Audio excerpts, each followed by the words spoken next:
Bonjour. Vous allez bien? Toujours et vous? Ça va, très bonne journée. Oui. De quoi parlons-nous aujourd'hui? On va parler de John Mars Hamster, donc qui est le livre de la gagnante Cindy. Très bien. Ça fait à peu près 550 pages Oui. et c'est du thriller, tout simplement. Avant de rentrer dans le vif du sujet, qui es-tu, John? John, c'est un auteur anglais. Il est né donc en Angleterre. Je m'excuse, j'ai pas réussi à trouver sa date de naissance.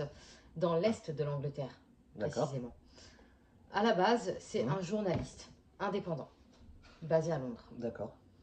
Il a interviewé pendant 20 ans des célébrités du monde entier de la télé. D'accord. De la télévision.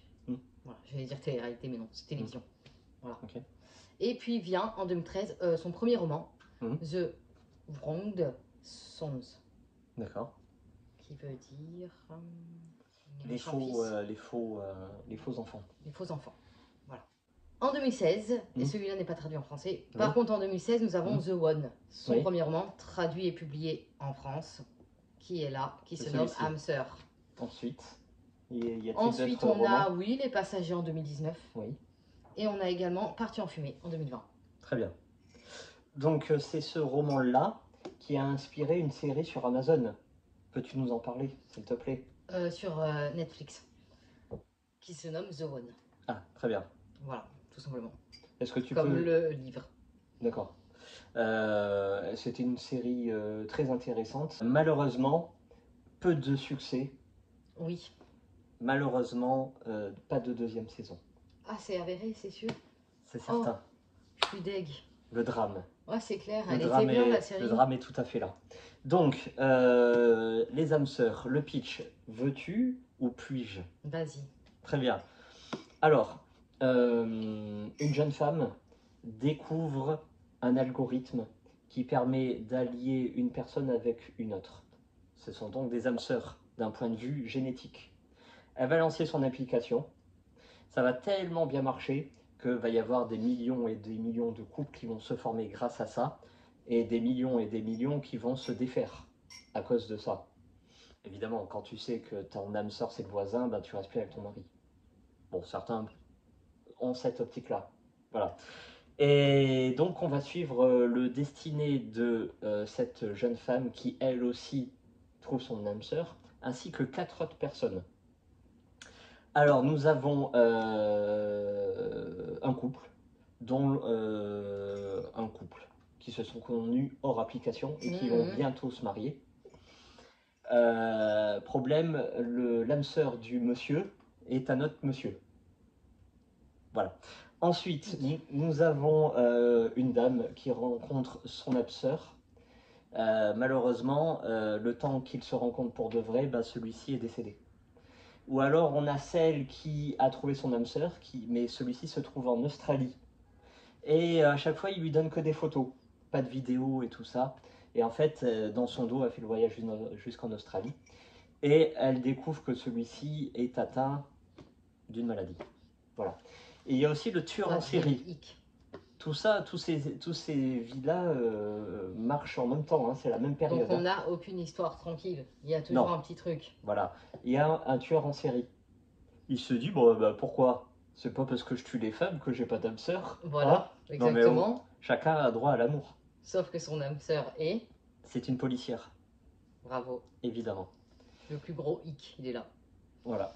Et donc on va suivre ses destinées. Évidemment, ça va être bien plus... Ça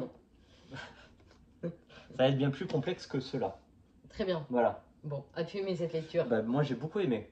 T'as été très surpris, hein, tu t'attendais pas à ça. Oui, j'attendais rien du tout. Parce que moi, les histoires comme ça, les âmes sœurs, c'est pas du tout mon truc. Parce que vous l'avez déjà trouvé. Oui, exactement. Ça fait beaucoup de bruit, hein, votre tasse. Oui, je suis désolée. On a bien entendu. Pardon. Bon, c'est un thriller, tout ce qu'il y a de plus classique, avec du suspense. C'est assez bien écrit. Il n'y a pas un style flamboyant, il n'y a même pas de style du tout, mais c'est une écriture fluide.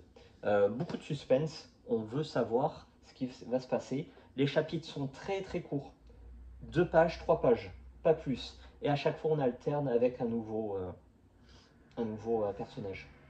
Très bien. À savoir que On a des réponses tout à la fin, mais on pourrait très bien s'attendre à un deuxième épisode.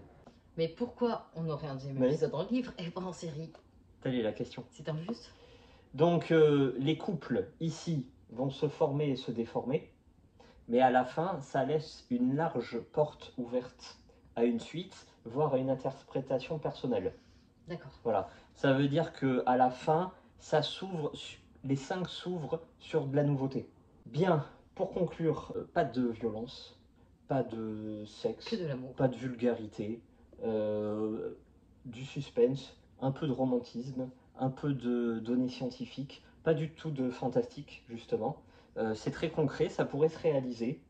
Ah, carrément. Les applications comme ça, il suffit d'y croire, quoi. Ça pourrait, mais parce qu'on a déjà Marié au premier regard sur la 6. Et en ce moment, je vois plein de liens de divorce. Très bien. Donc, faut-il encore y croire? Mais la contradiction principale que l'on pourrait supposer à cette application-là, bah, c'est celle qui vient tout remettre en question à la fin. J'en dirai pas plus parce que je suis déjà dans le spoil. Très bien. Bah, c'était très bien. Un très beau retour qui donne envie. Et allez voir quand même la saison 1 de The One. Ça vaut le coup. Je lui mettrai un 7. Un beau 7.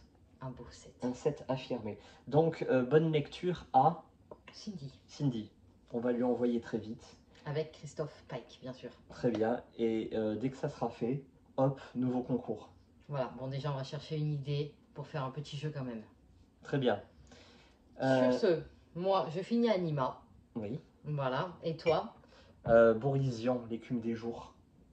Voilà, avec Colin et Chloé. Voilà. Très bien. Bon. Merci. Merci à vous et à bientôt. À très vite.